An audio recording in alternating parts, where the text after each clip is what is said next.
Introduce our principal speaker tonight, Nicholas D.B. Katzenbach, is Professor John Barrett. John?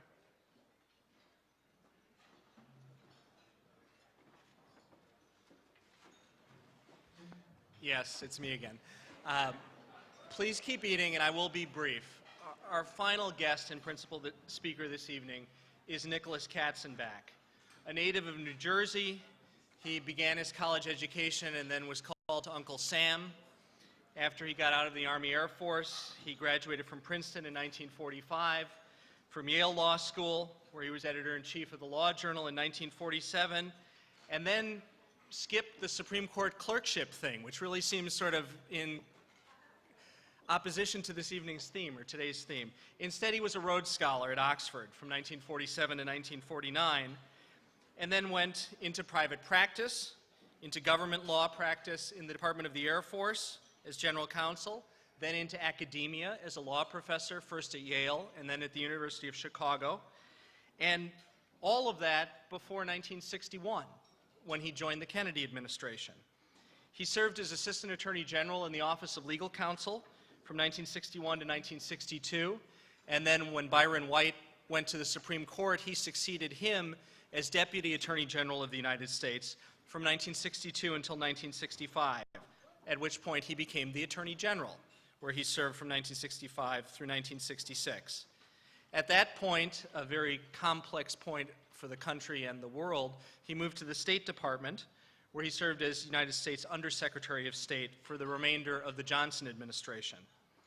Mr. Katzenbach then left public service and went into private business, a distinguished career including stints as president and general counsel of IBM Corporation, private law practice, and today serving as chairman of the board of the MCI Corporation. But all of that is only a sterling resume and an incredible list of accomplishments in weighty, responsible positions. The direct connection to this evening and this anniversary is that Nicholas Katzenbach was one of the people at the point, and perhaps it's not an understatement to call him the point man, for the project that began for this country with the Brown decision on May 17, 1954. For Brown said there was no place for segregation in education, and by doing so, the court nullified and retracted the laws that had divided this country. It did not begin to accomplish the social progress and repair that is an ongoing challenge for all of us. The nation in the early 1960s finally, for the first time really since the 19th century, passed serious civil rights legislation. And Mr. Katzenbach, as a senior Department of Justice official, was the agent of enforcement and the representative of this flag and this ideal in all of those incredibly complex clinches. Brown 0 to 10 is one way to think about the work that Nicholas Katzenbach was engaged in during the 1960s. The program has the biographical information. It also has two photographs which very powerfully capture a piece of what this is about. One is one of the handful of most powerful images in 20th century American history. It is George Wallace in the schoolhouse door. And the much bigger man who could have and probably in passing thought about snapping Wallace in half, standing with his arms folded but exercising presence and restraint, is Nicholas Katzenbach. The other lovely photograph of men in formal wear on the steps of the Supreme Court is Attorney General Katzenbach with Solicitor General Thurgood Marshall. It is an honor for Nicholas Katzenbach to be our speaker this evening, to grace us with his remarks. Thank you for being here at Chautauqua Institution and the Robert Jackson Center. Nicholas Katzenbach.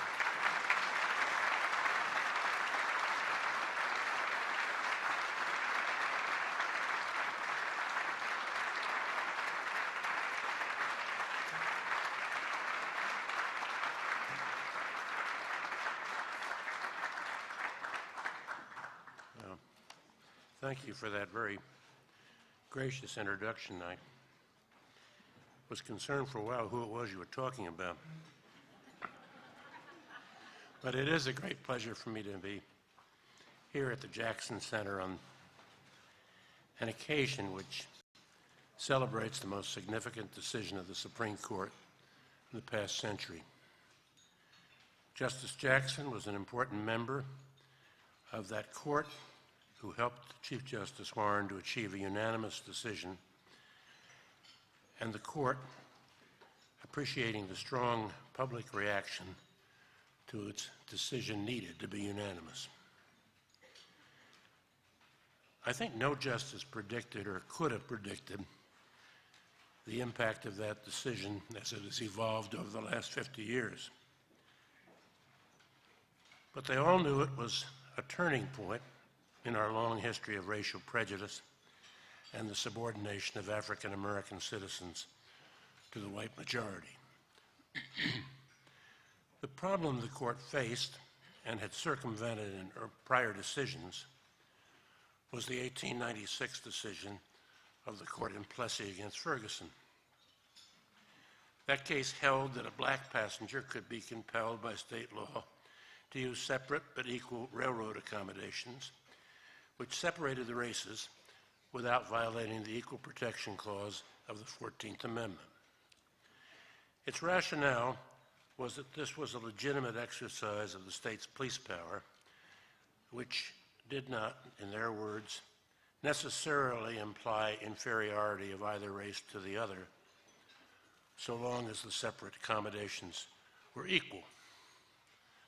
The court explicitly used public schools, which had always been segregated, in its support to demonstrate the reasonableness of its conclusion.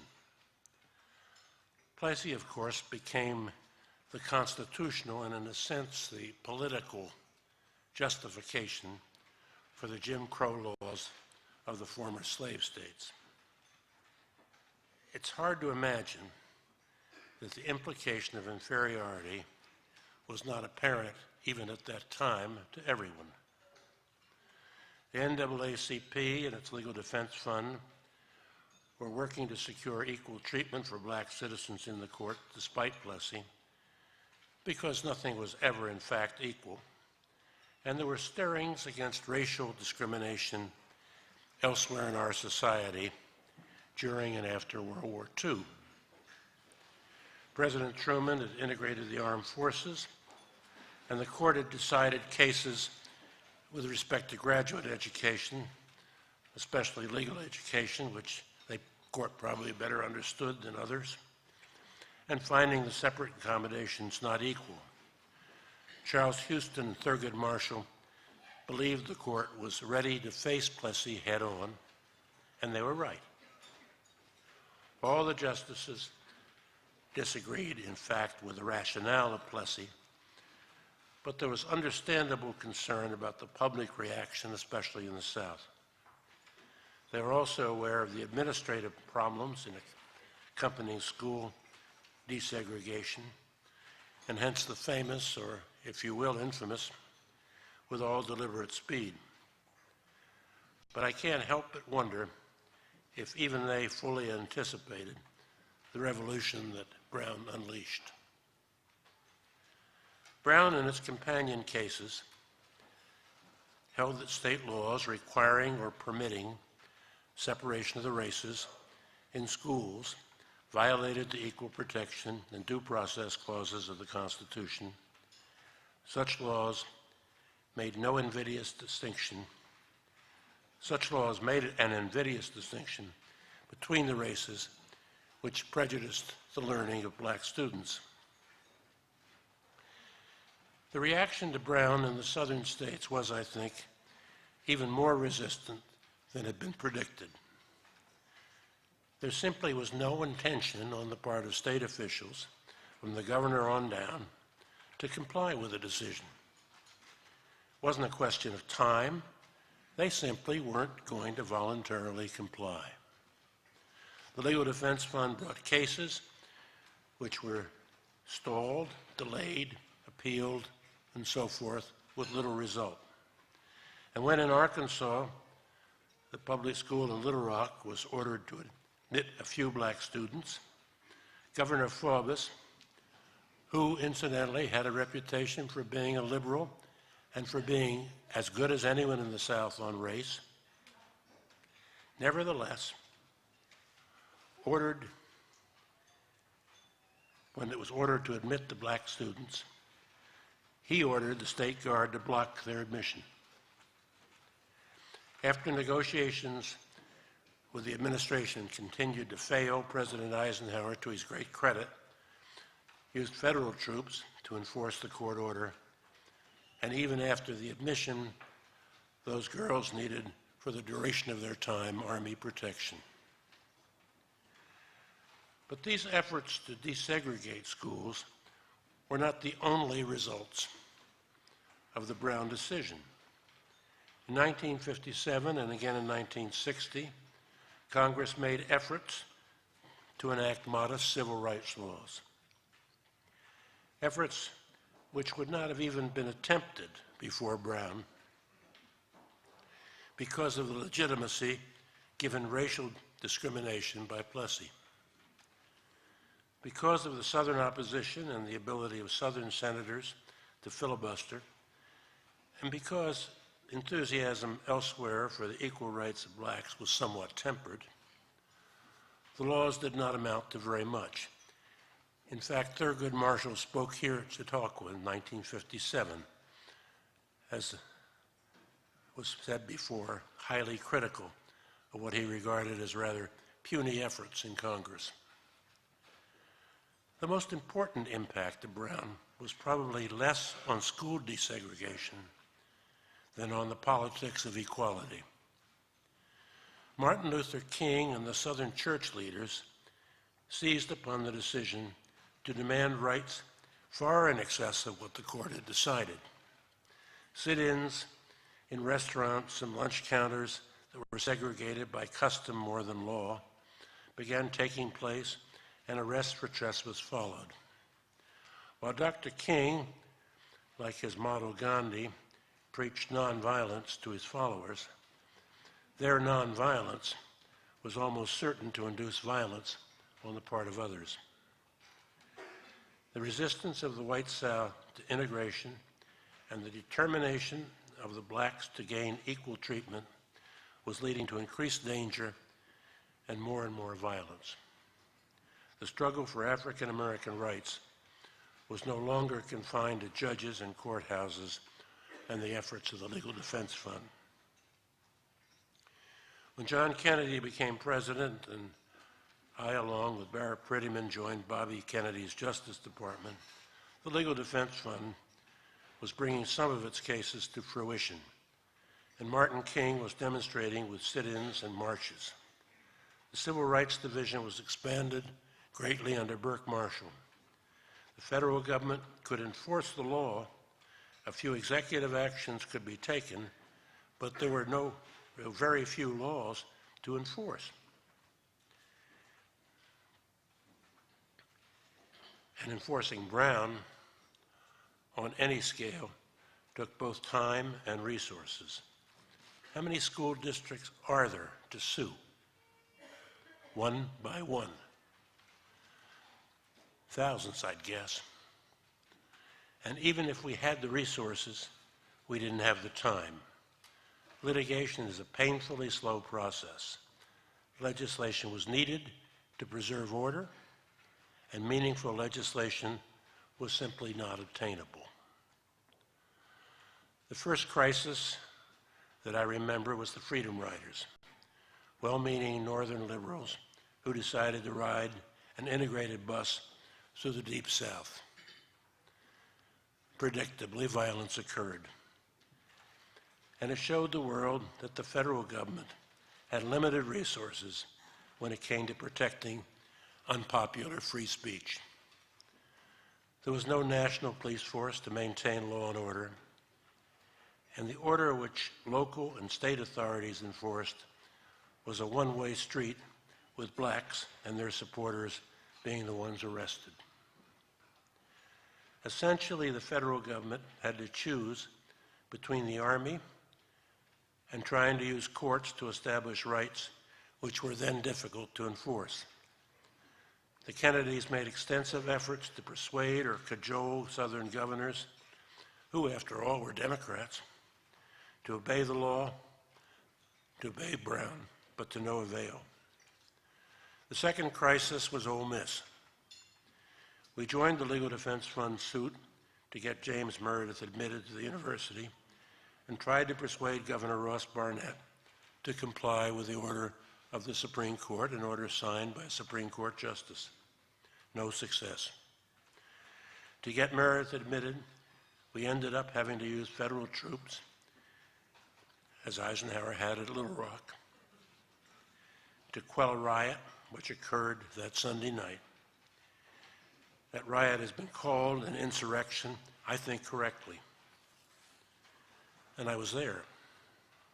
People were killed and wounded simply to get one black student admitted to the state university. I don't intend here to recount the history of civil rights, but merely to point out that if Brown was slow to open schoolhouse doors, it was encouraging blacks to fight the caste system, which had so long suppressed them. Other violence occurred, and we in the Justice Department felt totally frustrated.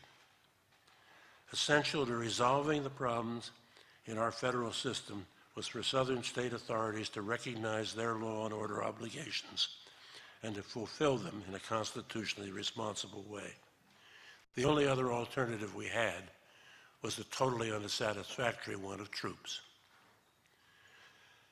As violence continued and as Southern law enforcement continued to harass peaceful demonstrations with water cannons and hoses and cattle prods and nightsticks, the situation became increasingly explosive. Thanks to television, public opinion in much of the country was disgusted and angered. It was not, I think, because they supported blacks so much as because they were offended by the conduct of the sheriff's deputies and the police. When George Wallace postured by standing in the door at the University of Alabama, President Kennedy decided to risk seeking real legislation. The demonstrations, with all the dangers they involved, would only cease if real rights could be achieved through legislation. But passing such legislation might not be possible. It would require the support of both political parties and the defeat of the filibuster in the Senate, which at that time meant 67 votes. Civil Rights Act of 1964, of course, was passed with bipartisan support and followed the next year with the Voting Rights Act. Both were surprisingly well complied with in the South, in contrast to the court's decision in Brown. The 1964 Act brought the federal government through HEW into the business of desegregating schools, an administrative task that the courts were hardly equipped to cope with, as well as assuring public accommodations and non-discriminatory employment in blacks. But what in retrospect to me is puzzling and somewhat uncertain is to what extent the Congress and the public appreciated the commitment to equality implicit in that legislation. In principle, it was clearly accepted. In practice, I'm less sure that the costs and consequences to whites were fully understood. The effort to achieve real equality means that blacks would be competing with whites for jobs, for higher education, for political office. That is what equality is about. While the South was fiercely resisting Brown, the North was seeking to understand the obligations state and local governments and school boards had. Brown had only ruled unconstitutional state-required or permitted formal segregation. But its rationale, including schools segregated by school districts, housing patterns, so-called de facto segregation. After all, the invidious lack of equal education for blacks in predominantly black schools existed here even without legal compulsion. From an educational viewpoint, wasn't this just as bad, and didn't something have to be done about it? The issue was complicated further by the clear existence of past discrimination in housing, employment, even schooling, even if the racial discrimination could not be traced explicitly to state action. In the late 50s and 60s, and especially after 1964, large urban centers were into integration through busing and similar devices to achieve that goal, if not the narrower holding of Brown. Federal courts were heavily into the business, normally done by state educational administrators. Busing was distinctly unpopular with whites for a variety of reasons, the most important of which was that they saw their children going to schools with very large numbers of blacks and believed that the education of their children was therefore inferior. More often than not, that probably was true, and it was more easily suffered by whites when it applied only to blacks. After Brown, I think it's fair to say that for some time, the Equal Protection Clause was read as guaranteeing minorities equal rights. Legislation or administrative orders designed to assure those rights were not subject to any serious constitutional test of validity. The clause was read as a check on what a white majority could inflict on a black minority. It was essentially a one-way street. The predominantly white legislature did not have to act to benefit a racial minority if it did not wish to, simply not to penalize it. If it wished to benefit that minority, the clause at that time, in my view, was no obstacle to doing so. The 14th Amendment was, after all, a product of the Civil War and designed to give all the rights and privileges of the white majority to the black minority. Racial prejudice in the United States has by no means been confined to the South. It took its most blatant form there in terms of Jim Crow laws, but for much of our history, most whites have tended to regard blacks as inferior. Outside the South, prejudice took the form of social segregation, discrimination in employment, housing, and in urban centers, inferior schools.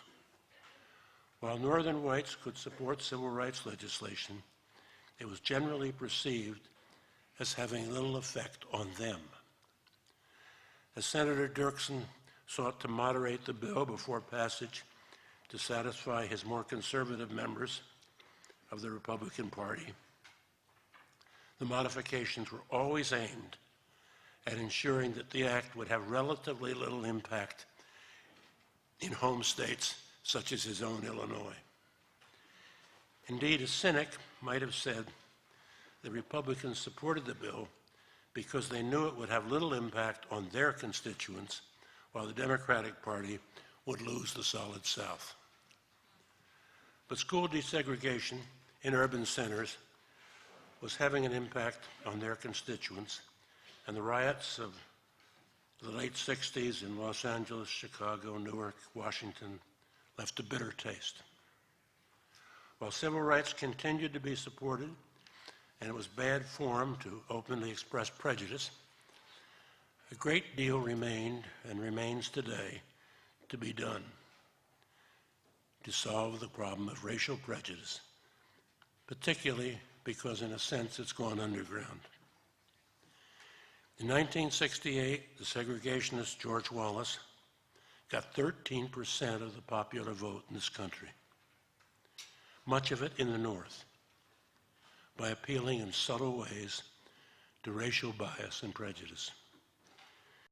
He talked about welfare, education, and crime, surrogates for racial inferiority, techniques not lost upon other politicians and which still occur in campaign ads and rhetoric today. As John Ehrlichman in the Nixon administration put it, these issues can be presented in such ways as to permit a white voter to believe he was not attracted by a racial appeal. During the Nixon administration, some of the legacy of Brown underwent subtle change. Brown could be read in at least two ways without affecting its immediate result. Was segregation unconstitutional because of the demeaning harm caused by imposing segregation by law? Or was segregation in education unconstitutional because racial separation as such, whether or not compelled, was harmful to blacks? In the 1960s, there were many courts and commentators who took that more expansive view of Brown and viewed even de facto segregation as a violation of the Equal Protection Clause. Still others took the view that while not unconstitutional per se, nothing in the Constitution prevented states from adopting policies designed to achieve racial balance. It was in these debates that the extent of the constitutional prohibition using race as a classification, devices began to take on different and new meanings. In the 1970s, challenges began to be made to various forms of affirmative action designed to improve the status of blacks, all of which were, of necessity, race conscious. One cannot create racial balance in schools without taking race into account. But the use of racial criteria to redirect resources from whites to blacks in school desegregation programs, or for that matter in employment, began to be questioned both politically and in the courts. Some argued that such programs would further racial antagonism and looked for constitutional restraints on how far even a benign white-dominated government could go in helping blacks at the expense of whites. Since the 1970s, the constitutional issues have all been framed in terms of racial classification. The fact that racial classification must be strictly construed, a doctrine that made eminently good sense when one could suspect the motivation to deny a benefit or cause harm to a minority. But much of the public began to see harm being imposed on whites to benefit blacks and argued that such reverse discrimination had all of the evils of racial discrimination of the past. To a considerable extent, that view was vindicated, unhappily, by Justice Powell in the Bakke decision. There, he pronounced that the Equal Protection Clause applied to whites as well as to blacks. Voluntary efforts to desegregate could not be based on the stigma attached to separation, and there was no constitutional distinction between harm inflicted by separation on blacks and the harm of affirmative action inflicted on whites. Gentleman that he was, the justice did leave the door slightly ajar, in educational terms, by his approval of diversity as a legitimate objective. A bare majority walked, perhaps staggered, through that door when the court decided the recent University of Michigan cases. So, where do we as a nation stand after Brown? Should we be celebrating all that we have accomplished or be saddened by where we are? I think both. If we think of Brown simply as desegregating education, we would have to see it largely as a failure. Schools in this country are today at least as segregated, in fact, as they were 50 years ago. That is discouraging, but the fault is neither that of Brown nor of the court.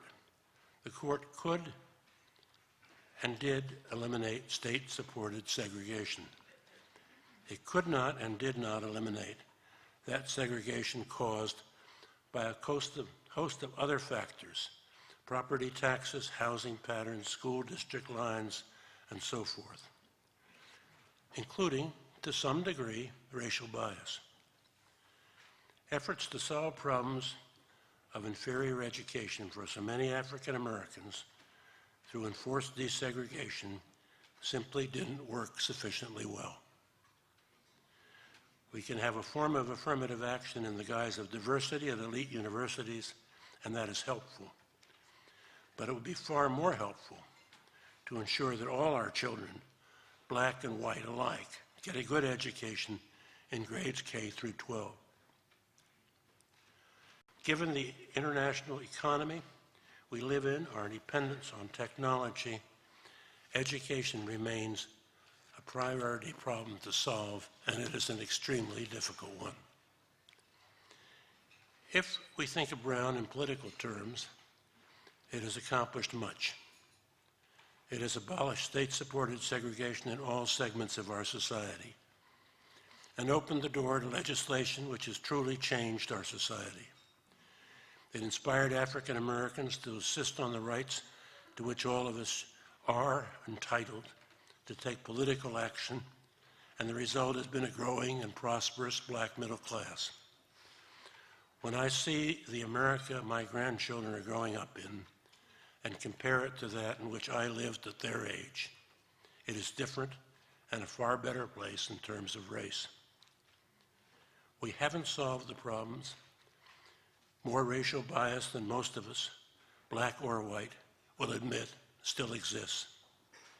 I'm unhappy that the court, which gave us Brown, has thrown what I believe to be unnecessary roadblocks on speeding up the process of racial integration and finally getting to the colorblind society we want. But the direction we're moving in is clear, even if the pace is slower than it should be. And in the final analysis, we owe that to the court, which had the courage and unanimity to decide Brown. Let me conclude by repeating what I said here 40 years ago in celebrating Justice Jackson's life.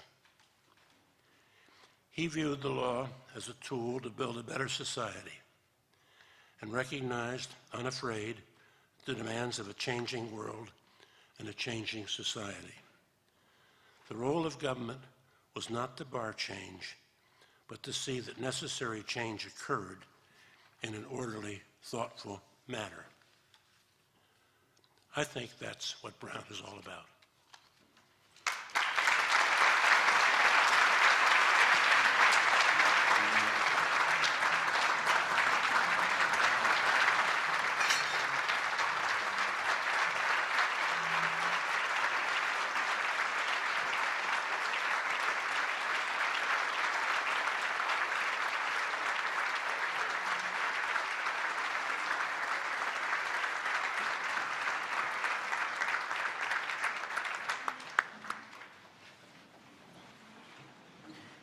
In advance of bringing Dr. Joan Brown Campbell up here, whose remarks can never be followed because she closes it so well, let me say in advance thank you to one and all, and for an extraordinary evening of collaboration with Chautauqua Institution, the Robert H. Jackson Center, and an opportunity to celebrate the 50th anniversary of the seminal decision of Brown versus Board of Education, and to all the speakers, and wow.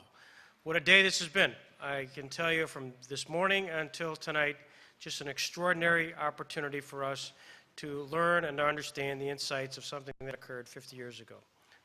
Thank you. There is little to say to conclude such a wonderful evening. Nicholas Katzenbach, thank you so much. But I would say to those gathered here that we have heard the voices of history.